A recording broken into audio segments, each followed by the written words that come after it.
guys, welcome back to the channel. Today we're actually going to be doing some new edge stuff.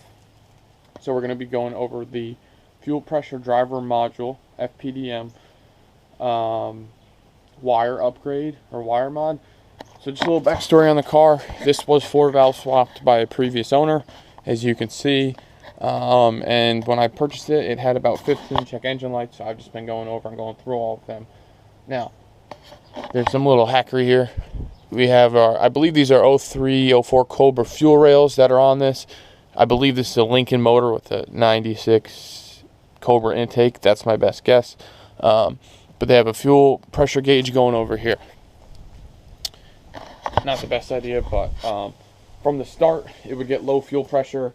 I was fighting engine codes P1237, which was a fuel pump, and then P1233, which was it was offline. And so I finally decided to give this a shot, and it cleared up both codes, surprisingly. So I just wanted to go over it. Now, there are plenty of things on the forums, but they're about 10, 15 years old, like everything on the forums is these days. And there's not a lot of answers on Facebook lately.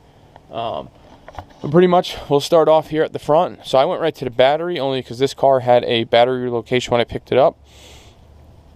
And because it had that, I just took this and put this here. Now, they say to put this here, but it's the same thing. So I just went right to the battery because I bought these quick disconnect terminals when I did put the battery back up front. That way I could add and remove things. So right here, we have our eyelet, whatever you want to call it. Heat shrink, nice and clean. There's a 30 amp fuse in this in line, and then you want to use 8 or 10 gauge wire. I had this 8 gauge wire kicking around, so I ran this. Of course, I ran a little bit extra.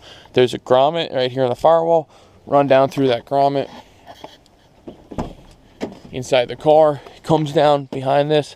Ran it all up in here, and then it runs to the back. So that's our power wire.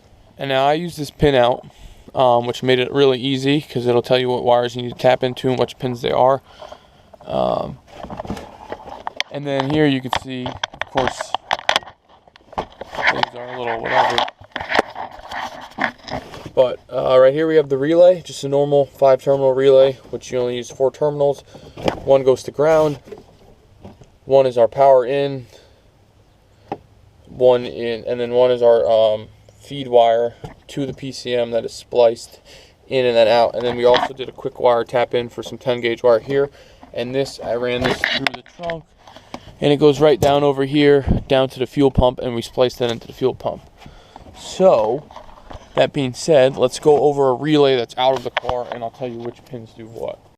Okay, so here we just have a normal 40 amp or 30 amp relay, and then we have our 5 pins. I believe center pin isn't used in this scenario, and you just need a normal relay harness. So we have 30 at the bottom. That's going to be our power. And then, let's see, what else we have. The wire that comes from the connector will go to pin 87 on the relay. So that's the top, right? And then from the harness, we'll go to pin 86. And then I believe pin 85 is ground.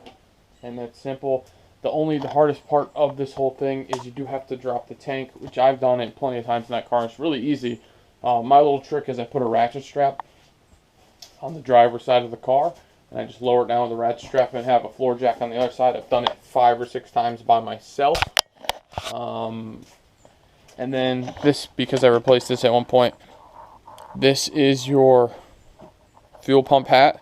I replaced mine, so mine has a different color than what the forums say, but you want to do the second one in from the back. So this one right here. And then you splice into that, because you're pretty much you're splicing into it here and splicing into it at the connector to upgrade the wire to a thicker wire gauge for running that power.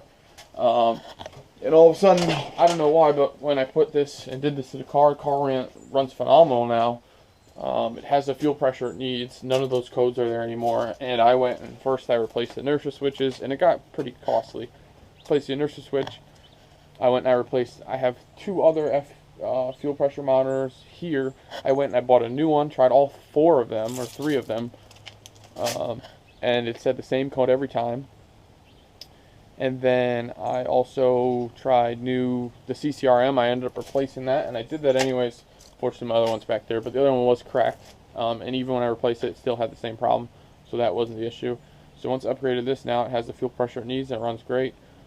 So I'm going to go, there's a couple other videos I want to make, but I just figured I'd do the wiring upgrade right now. Shortly, I'm going to do a video on the idle air control restrictor plate, since I found that online, and that seems to help out. Right here we have the 0304 Cobra heater tubes, which there's really zero information on doing this online. It's very hard to find info, and that needs to be swapped onto this for the heater core, so I'm going to cover that when that time comes, because it's getting cold already. And then a Fox body video. I picked up these Corbeau seats. We're going to try to restore them as best we can. Obviously the latch has some issues on both of them, so I have some new latches coming in from Corbeau. They do sell them. So I'll be following up with that. But I just wanted to make this video for people that may be struggling or having the same issue, and you know, it should be done. It's definitely an upgrade. It gave me the fuel pressure I needed. I don't know. And I also replaced the fuel pump. I tried 3 different fuel pumps. So I had actually I tried 4 different fuel pumps. I had 3 to 255 Walbros just kicking around, and I just wired them in like you would normally do on a Fox body, just your positive and negative to stock wiring to that car, and then they just wouldn't work, or wouldn't get the signal it needed or something, and then I ended up putting a stock one in with that whole fuel top assembly that you saw. Did that, and it still had issues, and then once I did this wiring upgrade, no more codes, it fixed everything. So, and in the state of Connecticut, you need to pass emissions with cars that aren't 25 years older. This is too old, so it doesn't need to pass emissions, so anything can work, really. But that is the reason why I need to get rid of the check engine codes. So, that being said, guys, I hope this helps you guys out. If anybody else has issues with this in the future, hopefully I'll be making some more videos coming shortly on a couple other things. That's it. Stay tuned. Like, comment, subscribe, guys, and thank you for watching.